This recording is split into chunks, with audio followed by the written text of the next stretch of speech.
गगन की थाली, सितारे, चांद सूरज। लेखक एपीएन पंकज।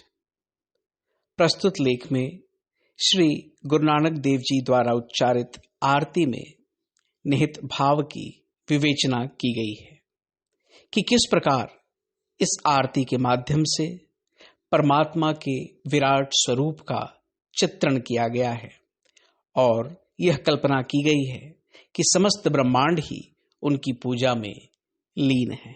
गगन में थाल रवि चंद दीपक बने, तारे का मंडल जनक मोती, वाहिगुरु धूप मलयान लवो पवन चवरो करे, सगल बन राय फूलंत ज्योति, कैसी आरती होई भव खंडना तेरी आरती, सबद बाजत भेरी, वाहिगुरु सहस तव नैन नन नैन हहि तोहे कौ, सहस मूर्ति नना एक तोही, वाहिगुरु सहस पद बिमल नन एक पद गंध बिनु, सहस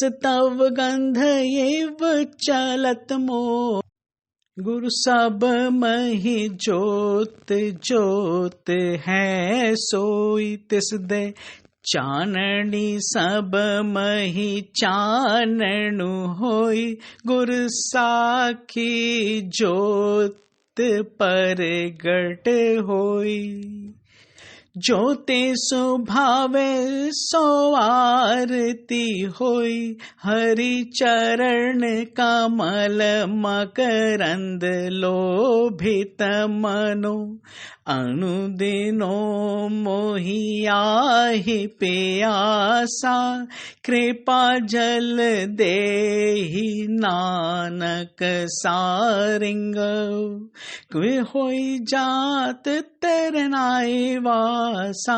आकाश की थाली में मोतियों की तरह सजे सितारों में सूर्य और चांद दीपकों के सदृश जल रहे हैं। मलयाचल से आती सुगंधित पवन धूप है जिसकी सुरभि सब दिशाओं में फैलती हुई मानो चवर डुला रही है। हरी भरी वन राज्यां मानो पुष्पांजलि अर्पित कर रही हैं। हे भवसागर से मुक्त करने वाले, अनाहत अनहद ध्वनि की भेरी के साथ यह तेरी कितनी अद्भुत आरती है। सहस्त्रों नेत्र हैं तुम्हारे, पर तुम्हारा एक भी नेत्र नहीं है। तुम निराकार हो, यद्यपि तुम्हारे सहस्त्रों आकार हैं। सहस्त्रों तुम्हारे निर्मल चरण हैं, पर तुम्हारा एक भी चरण नहीं है। कितने ही प्रकार की तुम्हारी गंध है, फिर भी तुम गंध रहित हो। यह सारा प्रसार मोहित कर देने वाला है। सबके अंतरतम में जो ज्योति प्रकाशित है वह उसी परमेश्वर की ज्योति है। गुरु की कृपा से ही उस ज्योति के प्रकाश का अनुभव होता है। यही वह आरती है जो उस परम गुरु को प्रसन्न करती है। मेरा हृदय हरि चरणामृत के अमृत की रात दिन चाह में रहता है। नानक कहते हैं, हे परमेश्वर, अपनी कृपा के अमृत से मुझ मयूर को कृतार्थ करो, ताकि मैं आपके नाम पर आश्रित होकर रहूं। श्री गुरु ग्रंथ साहिब, धनसरी महला 1, पृष्ठ 13। एक शैशव स्मृति। अमृतसर चौथे सिख गुरु श्री रामदास द्वारा बसाई गई नगरी है। इसी पुण्य भूमि पर 5वें गुरु श्री अर्जन देव ने आदि ग्रंथ, बाद में श्री गुरु ग्रंथ साहिब को संहिताबद्ध किया था। यहीं पर विश्वविख्यात श्री हरिमंदिर साहब है, जहां प्रतिदिन सभी धर्मों के सहस्त्रों अनुयायी दर्शनार्थ आते हैं। सौभाग्य से यह अमृतसर ही मेरी जन्मभूमि है। लगभग 73-74 वर्ष पुरानी बात है। मैं तब 6-7 वर्ष का था। गर्मियों में अमृतसर के अपने घर में हम लोग रात को छत पर खुले आकाश तले सोया करते थे। रात में जब परिवार के अन्य सदस्य सो रहे होते थे, मैं जागते हुए प्रायः आकाश में टिमटिमाते तारों को देखता रहता। मोतियों जैसी उनकी चमक मुझे प्रायः चमत्कृत करती थी। उस उम्र में मुझे आकाशगंगा अथवा छायापथ जैसे शब्दों और उनके अर्थों तथा विशेष्यों का तो ज्ञान नहीं था, पर देर रात तक उन्हें देखते हुए मैं सोचता रहता था कि ये सितारे उल्टे आसमान में बिना अवलंब कैसे टिके रहते हैं। शुक्ल पक्ष की रातों में यह आश्चर्य और बढ़ जाता था, यह देखते हुए कि कैसे चांद दिन प्रतिदिन बढ़ता जाता है और पूरी आकृति ग्रहण करने के बाद अपने आप घटता घटता विलीन हो जाता है। बाद में चलकर यद्यपि मुझे इस दृश्य प्रपंच की कुछ कुछ समझ आने लगी थी, पर आज भी मैं यह सब एक वैज्ञानिक की दृष्टि से नहीं देख पाता। आज भी जब मैं खुले आकाश में इन नन्हे जुगनुओं को देखता हूँ, घटते बढ़ते चांद को, घटाओं में छिपते प्रकटते सूर्य को देखता हूँ, तो प्रकृति की इस विचित्र लीला पर विस्मित तो होता ही हूँ। श्री गुरु ग्रंथ साहिब से परिचय। ऐसे ही उन वर्षों में मैंने रामचरितमानस और भगवत गीता के साथ साथ ग्रंथ साहिब का अध्ययन भी प्रारंभ किया। उन दिनों मैं अपनी मां के साथ प्रायः हरिमंदिर साहिब जाया करता था। वहां गुरुवाणी तो सुनता ही था, मंदिर की बाहरी परिक्रमा में लगे विज्ञापनों को भी देखता था। ये गुरुमुखी लिपि में अंकित होते थे। इनमें दरबार साहिब की सन्निधि में होने वाले धार्मिक समागमों की जानकारी रहती थी। एक बालक की सहज उत्सुकता के कारण इन्हें पढ़ने की इच्छा मेरे मन में होती थी। मां से पूछ पूछ कर उन अक्षरों, शब्दों तथा वाक्यों को मैं जोड़ जोड़ कर पढ़ता था, उन्हें समझने का प्रयास करता था। हरिमंदिर में जब रागी गुरुवाणी का पाठ अथवा सस्वर गान करते थे तो मुझे बहुत अच्छा लगता था। मैं भी वैसे ही ग्रंथ साहिब का पाठ करना चाहता था। मां ने मेरी उत्सुकता देखते हुए अपनी एक सिख सत्संगी बहन से कहकर घर में ग्रंथ की स्थापना कर दी थी और वे लगभग प्रतिदिन कुछ समय घर पर आकर मुझे पाठ करना सिखाती थी। यह क्रम कई दिन चला और इस बीच मैंने गुरुवाणी की यत्किंचित अभ्यास प्रारंभ कर दिया। इस पाठ को सीखते हुए और हरिमंदिर में शब्द कीर्तन सुनते हुए ही मैंने उन आरंभिक वर्षों में वाणी के रचयिता गुरुओं का भी कुछ कुछ परिचय प्राप्त कर लिया था। और फिर यह आरती। वाणी का पाठ करने के क्रम में ही मेरा साक्षात्कार इस आरती से हुआ। यह ग्रंथ के 13वें पृष्ठ पर अंकित है। इसी को प्रस्तुत निबंध के विषय के रूप में ऊपर उद्धृत किया गया है। यह आरती सिख धर्म के संस्थापक और प्रथम गुरु की रचना है। समय बीतने के साथ साथ इसके शब्द और विचार सौंदर्य पर मैं उत्तरोत्तर मुग्ध होता चला गया। मैं इसे बार बार पढ़ता और गाने का प्रयास करता था। इसके भाव जगत में बैठने की कोशिश करता था। गीता के साथ साथ उपनिषदों का अध्ययन भी मैं कर रहा था। बहुत बाद में पता चला कि स्वामी विवेकानंद और रविंद्रनाथ ठाकुर को भी यह आरती बहुत प्रिय थी। धीरे धीरे मैं इस आरती की शब्दावली को अपने बचपन की रातों में दिखाई देते आकाश के सितारों और चांद के साथ उनसे जुड़े अपने आश्चर्य और अनुभव के साथ जोड़ता चला गया। कितनी सुंदर थी प्रथम गुरु की वह अलंकार योजना। गगन की थाली में बारी बारी से चांद और सूरज को दीपक की तरह सजाकर आरती के लिए प्रस्तुत कर दिया गया है।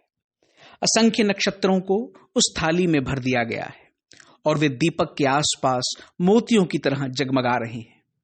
और कैसे निरालंब टिके हुए, सुस्थिर, सुस्थित। कितनी दशाब्दियां बीत गईं, पर आज भी इस अद्भुत कल्पनाशीलता पर मेरा मन मुग्ध होता है। भोर होने के साथ पृथ्वी की परिक्रमा आरंभ करता है सूर्य। रात आने पर घटता बढ़ता विलुप्त होता चांद सहस्त्रों सितारों से घिरा अपने रचयिता की आरती करता है। मैं निस्तब्ध सा ऊपर की ओर देखता हूं, उस महान गुरु का, उस विश्व कवि का स्मरण करता हूं जो इस विशाल थाली को संजोए अकाल पुरख पर ब्रह्म परमेश्वर की आरती कर रहे हैं। संसार वृक्ष ऊर्ध्व मूल मदः शाखम। यह पारिजात वृक्ष जो मेरे हृदय रूपी आंगन में विकसित है, इसका मूल ऊपर है, शाखाएं नीचे हैं। इसकी डालियों पर चारों वेद पत्रों की तरह लगे हैं। तत्व ज्ञान रूपी पत्रों पुष्पों से यह डालियां लदी हैं, जिसका अनुराग उस सर्वज्योति स्वरूप निरंजन और स्वयंभू प्रभु से हो जाता है, वह सहज ही अपने स्वरूप को प्राप्त कर लेता है। अनावश्यक झंझटों, कर्मकांडों आदि त्याग दो। ऊर्ध्व मूल जिसु साख तालहा, चारि वेद जितु लागे, सहज भाई जाई ते नानक, पार ब्रह्म लिव जागे। पार जातु धरी आंगनी मेरे, पुह पत्र तदु डाला, सर्व ज्योति निरंजन शंभु, छोड़हु बहु जंजाला। ठीक ऐसी ही उपमा उपनिषद और भगवद गीता में दी गई है, जहां इस वृक्ष को अश्वत्थ कहा गया है। कठोपनिषद 2.3.1 में इस संसार को सनातन अश्वत्थ कहते हुए बताया है कि इसका मूल ऊपर तथा शाखाएं नीचे हैं। वही पवित्र अविनाशी परब्रह्म है।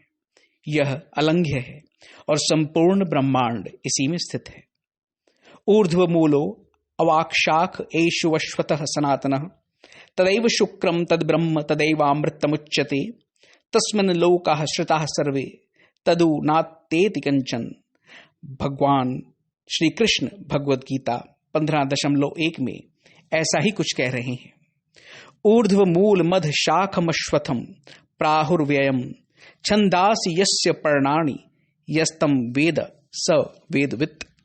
इस अव्यय वृक्ष का मूल ऊपर और शाखाएं नीचे हैं। वेद इसके पत्र हैं। जो यह जान लेता है वही वेदों का ज्ञाता है। गुरु नानक अपने अनुभव की अंतर्दृष्टि से इस संपूर्ण दृश्य जगत का अवलोकन अपने अंतस्थल में करते हैं। यद ब्रह्मांडम तत्पिंडम, वे इस बात पर बल देते हैं कि पर ब्रह्म परमेश्वर की भक्ति से ही आत्म साक्षात्कार संभव है। उपनिषद और गीता के अनुसार इस सारे प्रपंच जगत का, जो कि मन, बुद्धि और इंद्रियों का विषय है, अधिष्ठान ब्रह्म ही है। वही सर्वोपरि मूल तत्व है। परमे व्योमन, सर्वोच्च व्योम में वह अवस्थित है। अन्य सभी लोक, देवलोक, पितृलोक, मर्त्यलोक, पशु पक्षियों का संसार, सभी उसके नीचे हैं। ऐसे ही ज्ञान के सभी बुद्धिगम्य स्रोत भी उसके नीचे हैं, क्योंकि ब्रह्म उन सबसे ऊपर और परे है, पर वही इन सब का मूल भी है। अतः ऊर्ध्व मूलम। आरती में गुरु नानक का आध्यात्मिक दर्शन। गुरु नानक की दृष्टि पथ में ऊपर आकाश में बिखरा हुआ विशाल नक्षत्र मंडल, चांद तथा सूर्य और भूमि पर प्रकृति की अपार धान्य संपदा आती है। उन्हें रंग बिरंगे पुष्पों से सजी वनराजियां दिखाई देती हैं। चंदन के वृक्षों के बीच से होकर आ रही सुरभित मलय पवन उन्हें सुखद स्पर्श की अनुभूति देती हैं। उन्हें लगता है कि पूरा ब्रह्मांड उस परम पुरुष पर ब्रह्म की वंदना में आरती की थाली सजाए खड़ा है। पेड़ पौधे, फल फूल, सब्जियां, कंदमूल, जड़ी बूटियां, पशु पक्षी, मनुष्य देवता सब उस विराट पुरुष की आरती में भाग ले रहे हैं। परंतु उस आरती को भला पूर्ण कैसे माना जाए जिसमें भेरी का संगीत सुनाई ना देता हो। तो नानक इस आरती के बीच ही मग्न मन अपने अंतरतम से आती ध्वनि को सुनते हैं। यहां इंद्रियां शांत हैं, मन मौन है, बुद्धि स्थिर है। वह अवस्था जिसमें एक स्थित प्रज्ञ प्रकृति के इन सारे चमत्कारों को दृष्टा बनकर अनासक्त भाव से देखता है। वह भाव जिसमें आश्चर्य और आनंद का मिश्रण तो है, उनकी अनुभूति तो है, पर आसक्ति नहीं है। एक निर्लिप्त भाव है जिसमें तत्वेता विषयों से विरत रहकर दृश्य जगत में विचरण करता हुआ भी आत्मा में ही रमण करता है। गीता 2.55 के शब्दों में, मन से आत्म स्वरूप का चिंतन करते करते उसी में संतुष्ट हुआ साधक जब अन्य समस्त मनोगत कामनाओं का त्याग कर देता है, तब वह स्थित प्रज्ञ कहा जाता है। प्रजहाति यदा कामान सर्वान पार्थ मनोगतान, आत्मन्येवात्मनः तुष्टः स्थित प्रज्ञस्तत् उच्यते।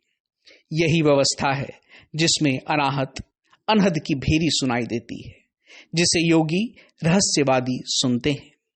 यूं तो ब्रह्मांड में व्याप्त है ये स्वर, पर श्रवण इसका वही कर पाता है जो राग द्वेष रहित होकर इंद्रियों के द्वारा विषयों को भोगता हुआ भी मन को वश में रखता है।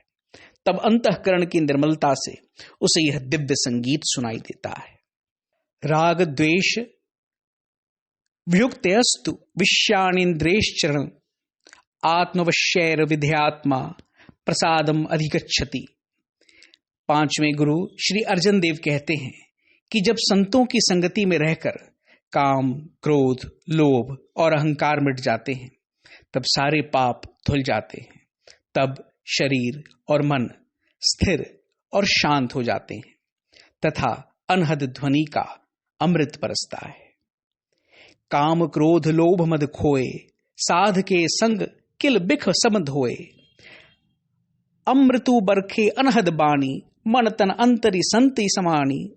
अकाल पुरख अव्यय अजन्मा अविनाशी।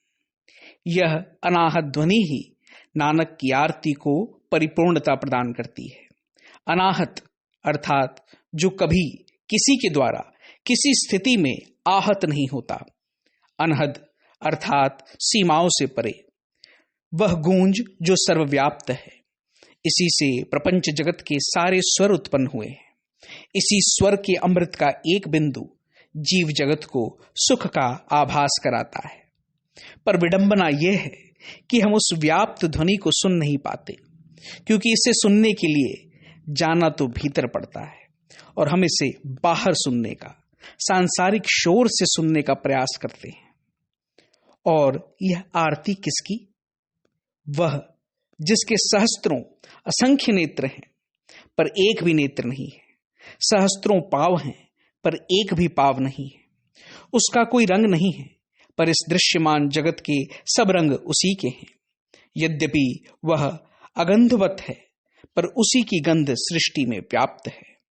नानक कहते हैं कि यह आश्चर्यमय दृश्य जिसने विश्व को अपने आलिंगन में ले रखा है, समझ से परे है। यह सारा प्रसार विस्मित कर देने वाला है। मानव मन में, मानव बुद्धि की सीमा में समा नहीं पाता। ऋग्वेद के प्रसिद्ध पुरुष सूक्त 10.90.12 में उसी अकाल पुरख की महिमा का वर्णन करते हुए ऋषि कहते हैं कि उस परम पुरुष ने, जिसके सहस्त्रों शीश हैं, सहस्त्रों नेत्र हैं, सहस्त्रों पांव हैं, सब ओर से भूमि को व्याप्त किया और फिर सब दिशाओं से ऊपर लोकातीत होते हुए विराजमान हो गया। जो कुछ भी हो, जो कुछ भी इस विषय में था और होगा, वह वही पुरुष है। वह अमृत तत्व का स्वामी और भौतिक जगत से ऊपर है। सहस्त्र शीर्षा पुरुषः सहस्त्राक्ष सहस्त्रपात स भूमिम विश्वतो वृत्वा अयतिष्ठ दशांगुलम। पुरुष एवेदम सर्वम यद्भूतम यच भाव्यम उत्तामृत्वस्येषाणो यद निनाति रोहित। अंतर्भूत होते हुए भी लोकातीत। यह कहते हुए वेद के ऋषि आगे कहते हैं 10.90.3 कि यह तो उस परम पुरुष की महिमा है, पर वह स्वयं अपनी महिमा से भी महतर है। अर्थात उसकी महिमा को पूर्णतः ना जाना जा सकता है, ना उसका वर्णन किया जा सकता है। यदि इस सारे पारावार को 4 पदों में बांटा जाए तो केवल एक पाद ही यह संपूर्ण भौतिक जगत है। शेष 3 पाद उस दिव्य ऊर्ध्वलोक में स्थित हैं। एतावानस्य महिमा अतो जयायाश्रवः पुरुषः पादो अस्य विश्वाभूतानि त्रिपादस्यामृतम दिवि। इसी मूल सिद्धांत के अंतर्गत वैष्णव इस जीव जगत को लीला विभूति और ऊर्ध्वलोक को, जो महाविष्णु का परम धाम है, त्रिपाद विभूति की संज्ञा देते हैं। सारा पदार्थ जगत उसके नीचे है। त्रिपाद विभूति महानारायण उपनिषद में कहा गया है कि ब्रह्म के 4 पद हैं, अविद्यापाद, सुविद्यापाद, आनंदपाद और तूर्यपाद। उन 4 पादों में एक नीचे का पाद ही अविद्या मिश्रित होता है। ऊपर के तीनों पाद शुद्ध ज्ञान, आनंद स्वरूप अखंड अमित तेजोराशि के रूप में प्रकाशित रहते हैं। वे अनिर्वचनीय अनिर्देश्य आनंदेक्र सामृत हैं। भगवान विष्णु का यह परम धाम क्षीर समुद्र के मध्य में स्थित अविनाशी अमृत कलश के समान दिख पड़ता है। मुंडकोपनिषद के अनुसार वह परमेश्वर बुद्धि गम्य नहीं है, वह पकड़ में नहीं आता, गोत्र आदि से रहित है, नेत्र कान आदि ज्ञानेंद्रियों और हाथ पैर आदि कर्मेंद्रियों से रहित है। वह नित्य सर्वव्यापक सर्वगत सूक्ष्मतम और अविनाशी है। उस समस्त प्राणियों के परम कारण को ज्ञानी जन सर्वत्र परिपूर्ण देखते हैं। ऐसा होते हुए भी वह हाथ और पांव के बिना सब वस्तुओं को ग्रहण करने वाला, वेग पूर्वक सर्वत्र गमन करने वाला है। आंखों के बिना ही वह सब कुछ देखता है, कानों के बिना सब कुछ सुनता है। जो कुछ भी जानने में आने वाली वस्तुएं हैं उन्हें जानता है और उसे जानने वाला कोई नहीं है। ज्ञानी पुरुष उसे महान आदि पुरुष कहते हैं। त्रिपादी विभूति महानारायणोपनिषद के श्रीमन्नारायण हो या मुंडक श्वेताश्त्र आदि उपनिषदों के निर्भय निराकार परब्रह्म, जिनका कोई रूप नाम नहीं है और सहस्त्रों जिनके नाम रूप हैं, वे ही इस ब्रह्मांड में व्याप्त हैं। गोस्वामी तुलसीदास के कौलसपति राघवेंद्र राम में भी वे ही हैं। आदि अंत को जासु न पावा, मति अनुमान निगम अस गावा। बिनु पद चलई सुनई बिनु काना, कर बिनु कर्म करई विधि नाना। आनन रहित सकल रस भोगी, बिनु बानी बकता बड़ जोगी। तन बिनु रस नयन बिनु देखा, ग्रह ही घ्राण बिनु बास अशेषा। असी सब भांति अलौकिक करनी, महिमा जासु जाई नहीं बरनी। जे ही इमी गा वही बेदी बुध, जाहि धरहि मुनि ध्यान। सोई दशरथ सुत भगत हित, कौशलपति भगवान। श्री गुरु रामदास कहते हैं, हरि तुम वड वड्डे वड, ऊंचे सो करही तुग भावीस। कानडा महला 4 पृष्ठ 1297। सगुण हो या निर्गुण, साकार हो या निराकार, त्रिपाद विभूति स्थित हो या अनिर्देश्य सर्वव्यापक, वही परब्रह्म सर्वोपरि है। वह नानक का निरंकार है, अकाल मूर्ति, सैभम संभो स्वयंभू और अजुनी अयोनी है, जिसकी उपलब्धि सद्गुरु की कृपा से होती है। नानक कहते हैं कि उस सीम को किसी मंदिर की सीमा में कैसे बांधा जा सकता है, उसकी आरती कैसे की जा सकती है। भला वे उसकी व्यक्तिपरक पूजा कैसे करें, जिसकी पूजा के लिए पूरी सृष्टि, जिसका वो सृजक है, तत्पर है। उसकी आरती पूजा और अर्चन तो तभी संभव है जब उस विराट के साथ व्यक्ति के एकीकरण की अनुभूति सिद्ध हो सके, जब अंतरात्मा के मौन संगीत में पूरे ब्रह्मांड का अनहद नाद सुनाई देने लगे।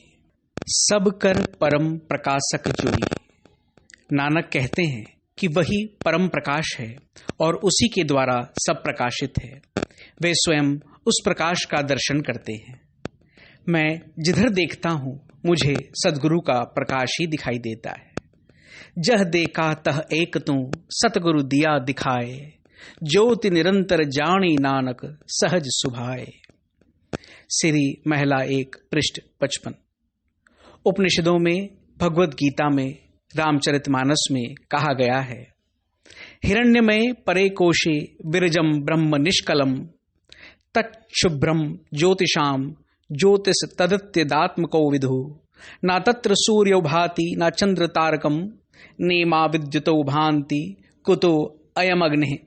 तमेव भान्तमनुभान्ति सर्वं, तस्य भाषा सर्वम इदम विभाति। वह निर्मल निर्वयब परब्रह्म प्रकाशमय परम कोश में विराजमान है। वह सर्वथा विशुद्ध ज्योतियों की भी ज्योति है, जिसे आत्मवेता जानते हैं। वहां ना तो सूर्य प्रकाशित होता है, न चंद्रमा, ना तारागण और ना ये बिजलियां ही कौंधती हैं। फिर इस अग्नि की तो बात ही क्या है, उसके प्रकाश से ही सब प्रकाशित होते हैं। उसी के प्रकाश से यह संपूर्ण जगत प्रकाशित होता है। न तद भास्यते सूर्यो न शशांको न पावकः यद गत्वा न निर्वतन्ते तद्धाम परमं भम। जिस परम पद को प्राप्त होकर मनुष्य लौटकर संसार में नहीं आते, उस स्वयं प्रकाश परम पद को ना सूर्य प्रकाशित करता है, ना चंद्रमा, ना अग्नि। वही मेरा परम धाम है। विषय करण सुर जीव समेता सकल एक तय एक सचेता। सब कर परम प्रकाशक जोई राम अनादि अवधपति सोई। जगत प्रकाश प्रकाशक रामु मायाधीश ज्ञान गुण धामु। विषय, इंद्रियां, इंद्रियों के देवता और जीवात्मा, ये सब एक की सहायता से एक चेतन होते हैं। अर्थात जीवात्मा की सहायता से इंद्रियों के देवता, उनसे इंद्रियां और इंद्रियों से उनके विषय प्रकाशित होते हैं। इन सब का जो परम प्रकाशक अर्थात जिससे इन सब का प्रकाश होता है, वही अनादि ब्रह्म अयोध्यापति श्री राम है। सूर्य, चंद्र, नक्षत्र आदि दैवी पदार्थ स्वयं ज्योतिर्मय नहीं है, तो वे भला उसे ज्योति कैसे दिखा सकते हैं? वे तो स्वयं उसी से ज्योति प्राप्त करते हैं। नानक जब ऐसा विचार करते हुए आकाश को निहारते हैं, तो उन्हें अनुभव होता है कि वास्तविक ज्योति तो वह है और सब में उसी की ज्योति विद्यमान है। उसी ज्योति से सब ज्योतित है। सभी में ज्योति ज्योति है सोई, तिस दे चाननी सभी मही चाननु होई। तो नानक को लगता है कि इस आरती के द्वारा उसी पर ब्रह्म से प्राप्त प्रकाश उसको अर्पित किया जा रहा है। त्वदीयम वस्तु गोविंद तुभ्यमेव समर्पितम। उसके प्रति कृतज्ञता प्रकट कैसे की जाए? सब कुछ तो उसी का है, उसे क्या दिया जाए? तो उसी की वस्तु उसे समर्पित करके उसे हम स्वयं ग्रहण करें, उसका प्रसाद मानकर इदम नमम के भाव से। प्रकाश में अंधकार। यदि ब्रह्मांड में सर्वत्र उस परब्रह्म का प्रकाश व्याप्त है और वह हमारे अंतस्थल में विराजमान है, तो फिर जब हम अपने भीतर झांकते हैं तो क्यों हमें प्रकाश नहीं अंधकार दिखता है?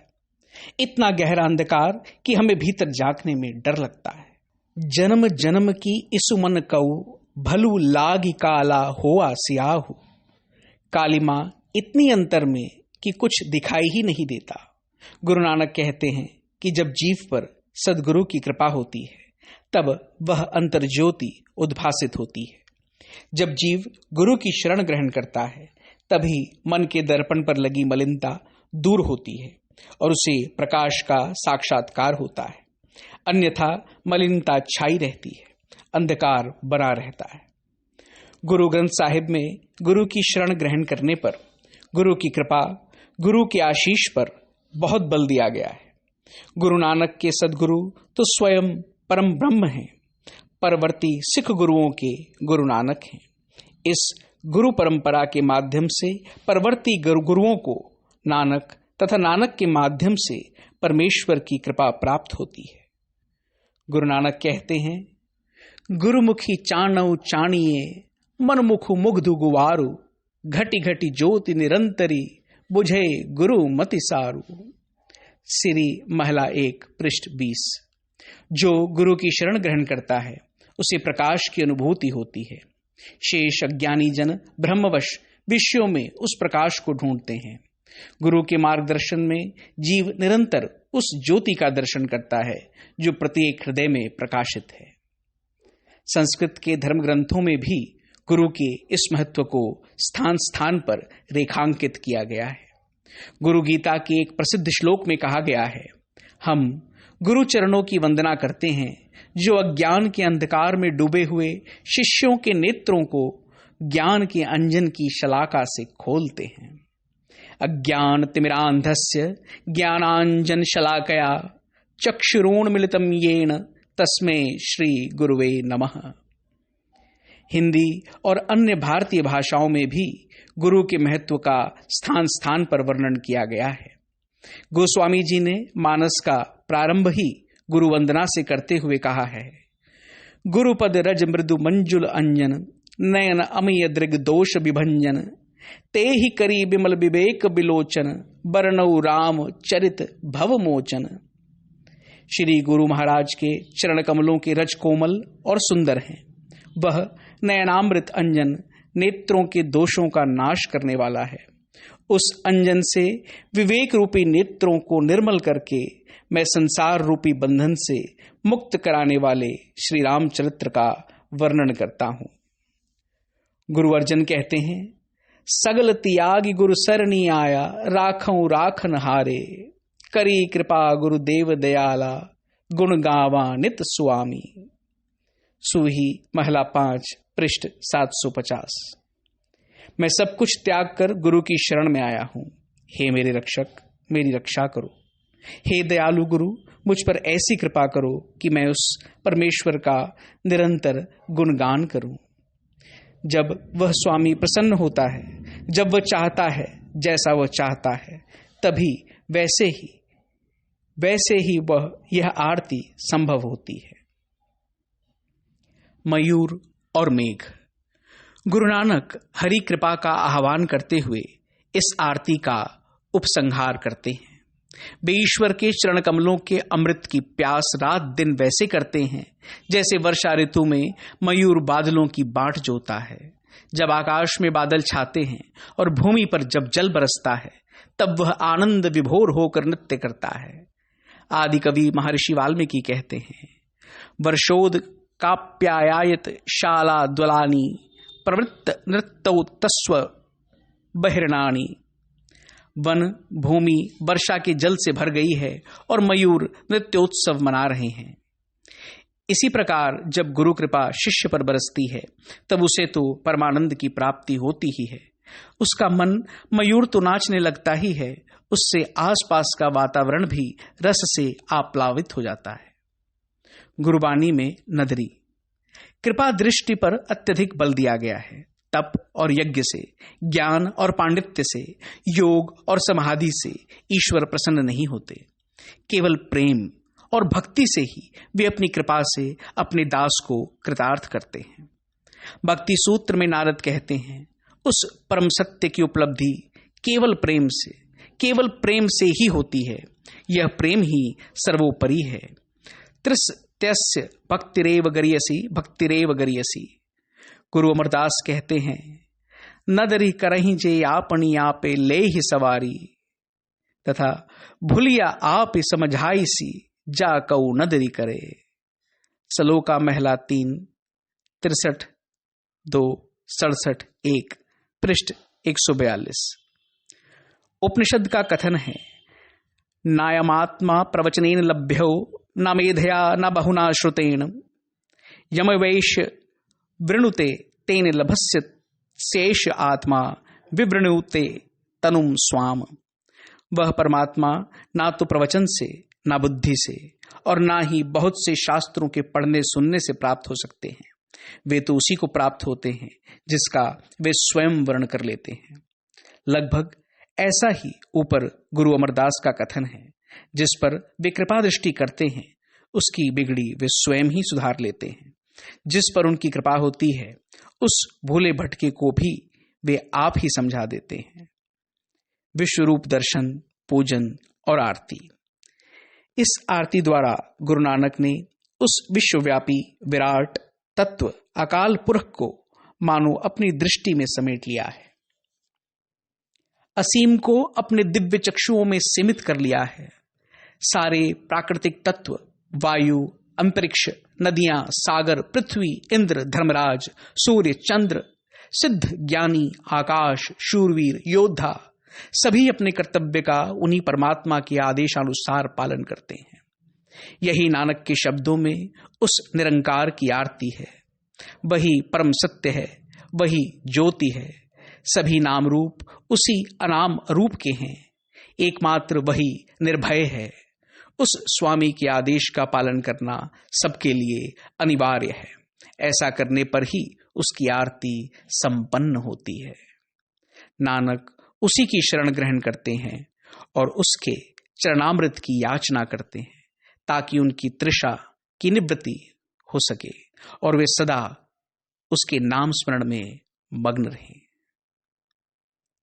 ओम शांति शांति शांति। हरि ओम तत्सत। श्री राम कृष्णार्पणमस्तु।